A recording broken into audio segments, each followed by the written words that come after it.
ஆண்டவராகிய இயேசுவின் நாமத்தினாலே மீண்டுமாக உங்களை நான் வாழ்த்துகிறேன். யாத்திராகமம் 23:25 வியாதியை உன்னிடத்திலிருந்து விலக்குவேன் என்று ஆண்டவர் சொல்கிறார். I will take sickness away from you. இஸ்ரவேல் ஜனங்களுக்கு ஆண்டவர் கொடுத்த ஒரு மிகப்பெரிய நம்பிக்கையான வார்த்தை இந்த வார்த்தை. வியாதியை உன்னுடைய சமூகத்திலிருந்து விலக்கி விடுவேன் என்று ஆண்டவர் சொல்கிறார். இஸ்ரவேல் ஜனங்கள் தவறு செய்யும் போது ஆண்டவர் வியாதியினால் சோதிக்கிறார், பாதிக்கிறார். ஆண்டவரை விட்டு தூரம் போகும்போது பாடுகளை அந்த மக்கள் சந்திக்கிறாங்க.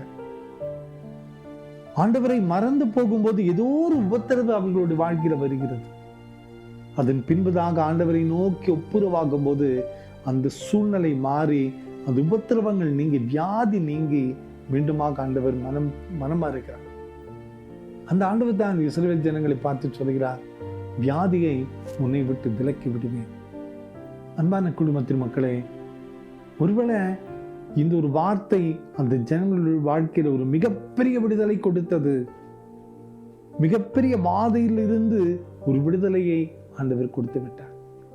இந்த காலை நேரத்தில் கூட இதே வார்த்தை தான் என்ற ஆண்டவர் நம்மை பார்த்து சொல்லுகிறார்.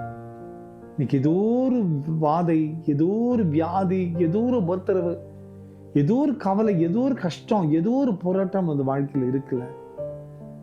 ஒருவேளை ஏதோ ஒரு இடத்துல நம்ம தப்பு பண்ணியிருப்போம், ஏதோ ஒரு இடத்துல நம்ம விழுந்து போயிருப்போம், ஏதோ ஒரு இடத்துல நம்ம தடுமாறி போயிருப்போம். நான் ஊழியம் செய்த நாட்களிலே ஒரு சகோதரியை அடிக்கடி சுகவீனப்பட்டு விழுந்து கொண்டே இருப்பான். இந்த குடும்பத்துல சமாதானமே இல்லை, மிகப்பெரிய போராட்டம் இருந்தது.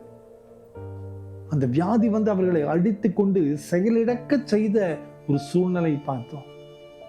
ஆனால் ஒரு நாள் ஜெபித்த போது ஆண்டவர் வெளிப்படுத்தின ஒரு வார்த்தை, ஒரு நாளில ஏதோ ஒரு ஊழியக்காரரோடு அவர்கள் செய்த ஒரு மிகப்பெரிய வாக்குவாதம் அந்த ஊழியரை மிகப்பெரிய வேதனைக்குள் நடத்தி விட்டது. ஜெபம் பண்ணி சொன்னோம், அவங்க போய் அந்த ஊழியரோடு ஒப்புரவாயிட்டு வந்தாங்க. அன்று முதல் அந்த வியாதி நிறுத்தப்பட்டு விட்டது. ஒரு மிகப்பெரிய நம்பிக்கை வந்து விட்டது. அன்பான குடும்பத்து மக்களே, இன்னைக்கு கூட நம்ம வாழ்க்கையில நம்ம சந்திக்கிற போராட்டங்களுக்கு ஏதோ ஒரு பாவ செயல் காரணமா இருக்கலாம். ஏதோ ஒரு இடத்துல நம்ம விழுந்து போயிருக்கலாம், ஏதோ ஒரு இடத்துல நம்ம தவறு செய்திருக்கலாம், நம்ம மறந்திருக்கலாம். அதனுடைய விளைவுதான் இன்னைக்கு நம்ம அனுபவித்துக் கொண்டிருக்கிறோம். ஆண்டவர் சொல்லுகிறார், அவர் ஆண்டவருடைய சமூகத்தில் ஒப்புரவாகும் போது, இந்த ஜனங்களோடு கூட நாம் ஒப்புரவாகும் போது நிச்சயமாய் இன்று நாம் சந்தித்துக் கொண்டிருக்கிற இந்த உபத்திரவங்கள் நீங்கி நம்மை விடுவிக்க ஆண்டவரான முடியும். கவலைப்படாதிருங்கள், அவருடைய சமூகத்தில் அமர்ந்த ஆண்டவரோடு ஒப்புரவாகும். யாரோடு ஒப்புரவாக வேண்டுமோ அந்த ஜனங்களோடு நாம் ஒப்புரவாகும். நிச்சயமாய் கர்த்தர் மிகப்பெரிய உபத்திரவத்திலிருந்து நம்மை விடுவிக்க ஆயத்தத்தோடு இருக்கிறார். ஆயத்தப்படுவோமா? கிருபை நிறைந்த எங்கள் நல்ல ஆண்டவரே, வியாதியை உன்னை விட்டு விலக்குவேன் என்று சொன்னீரே.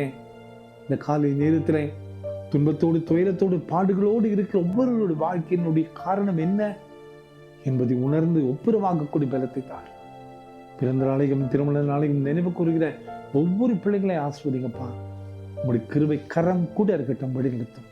இந்த நாள் சமாதானத்தின் நாளாக மாற்றித்தார். இயேசுவின் மூலம் ஜெபங்களும் எங்கள் நல்ல பிதாவே. ஆமென், ஆமென்.